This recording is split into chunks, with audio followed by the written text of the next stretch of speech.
Kadir Ceppar bir dileğim var senden. Ay Kadir Ceppar, ay Kadir Allah'ım bir dileğim var senden. Arttır bizim şöhratımız şanımız. 60 kardeş bulduk lahremin eden, lahremin eden.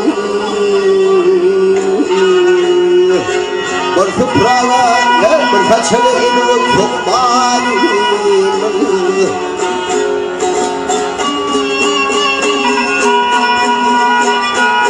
Ya bunda şimdi avlunu avlusu, ya bunda şimdi avlunu avlusu, bunda şimdi baş tutunlu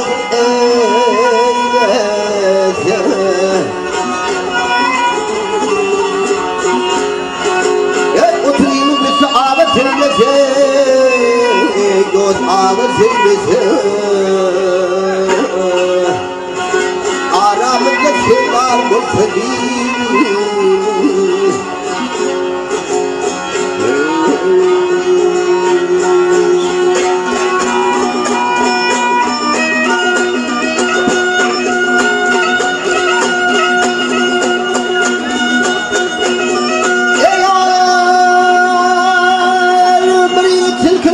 çıkınca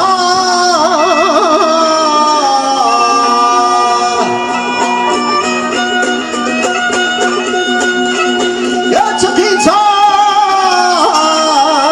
Allah çıkınca dönüp dönüp düşmanını koyunca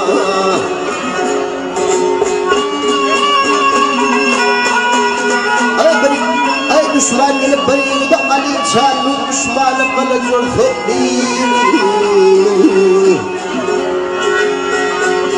ya aracığımın diyebilirim aman ul benim dağlarım